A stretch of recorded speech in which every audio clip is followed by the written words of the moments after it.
न कि इलाका किसी का भी हो, धमाका जादव जी का होता है और पता होगा कि चाहिए। ध्यान दो। बाबू होटल फ्लैग भाव लो।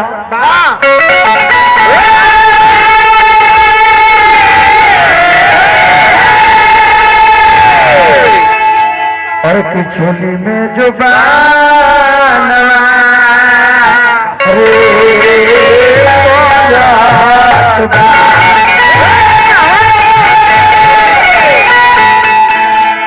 भाई लोग तो फिर ले बाकी 18 प्रकार के नाच होके के चाहिए। तो विशाल गगन जो एगो हम नृत्य 18 प्रकार खोई नहीं तकरीबन 2 मिलियन के पार हो गई। 2-4 महीना में तकरीबन का मैंने पारे हो गई। ना जाने 2 मिलियन से ज्यादा हो गई। अभी अतना मैंने चैनल बा तो केहू न केहू पर मिलियन पारे हो जाए।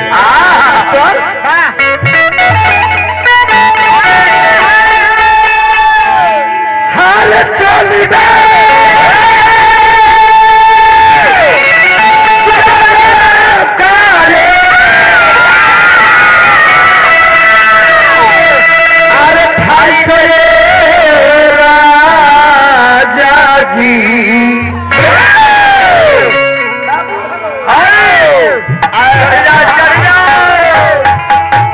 कि सऊदी से भलना और कि सऊदी से भलना।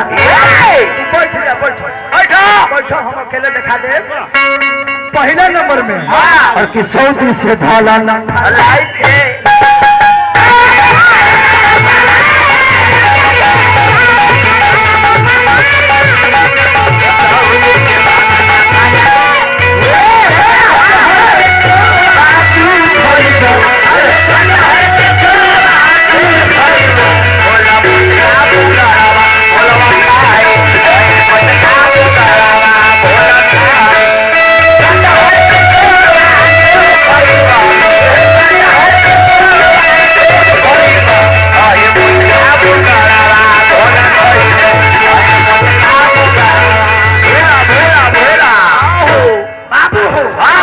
पहला नंबर हो गई।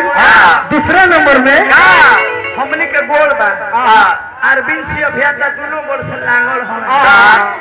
बहुत अंग्रेजी बोले ले उनको मारेंगे फाड़ेंगे बाहर दूसरा यही 2 गोला एक्सप्रेस गौरव मूवी पर 1 मिलियन जावे लगा। जे अरविंद सिंह अभियंता का चैलेंज कर दिया अंग्रेजी बोल के।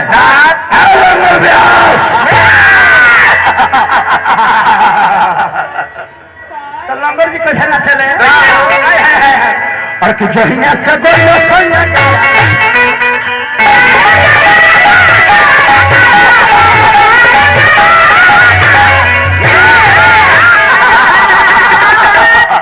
समाज दया ना जी। तीसरा नंबर में जितेंद्र यादव 1 गोल से लागल रहले। ऊ कैसे नाचत रहले और कि जहिया सजैल सोया गावला खरज।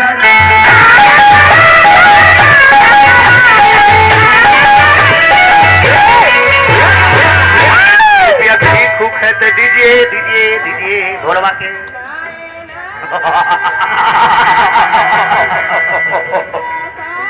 दया तो वही जो सुदर्शन के भी पानी पिए। चौथा नंबर में एक वाइल्ड लाइनर मेरे जिनका नाम हम मुकेश लोथा। कैसे नाचे ले और पिया कमलवा की प्रयास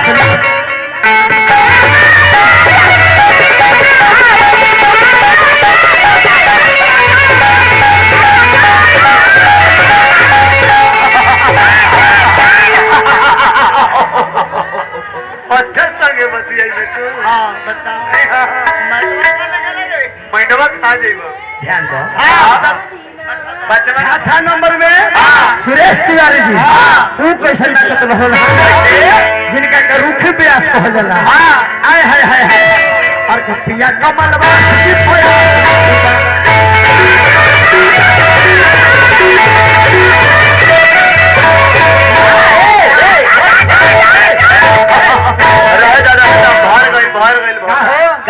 भोला के दिमाग भर गई। 18 प्रकार मेरा किया और चोटवा तू नाचता है मेरा सामने?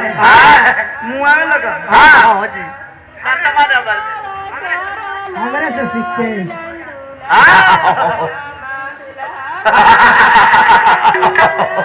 गुड्डू हलचल है बने ना देबो भैया मर जब ना तबे हाला करे कि गुड्डू हलचल मर गया। थोड़ा भंडारी का मार कर है। अरे यार शादी ब्याह का गीत नहीं गाने आता है तो कम से कम हाला कर दो कि भोला भंडारी लगन में मर गया। खत्म हो गया लगन खत्म हो गया तो कि भोला भंडारी जिंदा हो गया।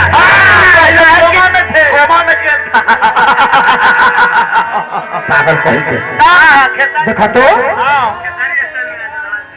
खेसारी स्टाइल ना लखी शर्मा लावो टोपिया लावो पीछे का टोपी लावो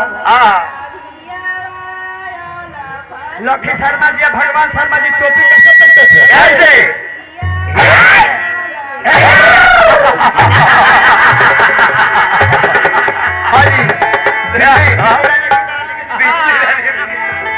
पहला ही एक कह लिया कि अरे कैसे गावे ला तो गोल हाथ जोड़ के हमरा गाल पहला ऐसी बेलमुंड हमर खराब है।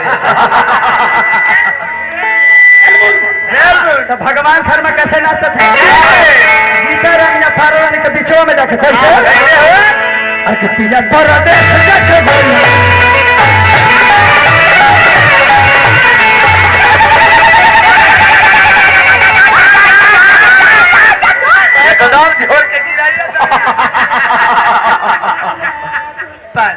बॉडी लामा हो जाए और वह क्वालिटी दिखाइए देनी नाना प्रकार के हम नृत्य बरवा यूट्यूब पर देख ले हम के समय बोले चल गई हर की देवरा मरोता ले फा अरे लाइक ये राजा जी ये जख्मी जितेंद्र जी के गाना लिखल बा हमार तरंग म्यूजिक से गाना आई रहे आज तकरीबन 4 मिलियन पार बा और कि सऊदी से ढालना और कि सिंगापुर से ढालना और कि सऊदी से ढालना राजा जी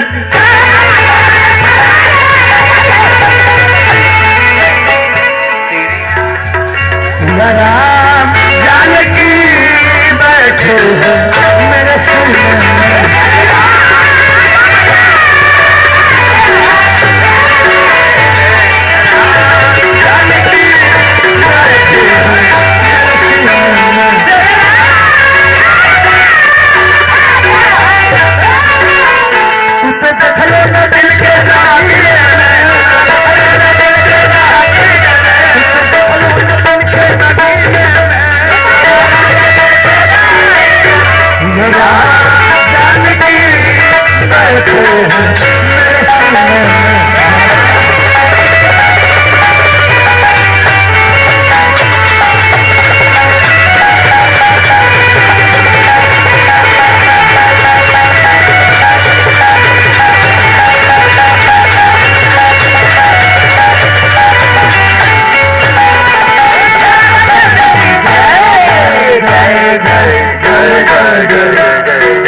प्रेम से बोल दे श्री कृष्ण।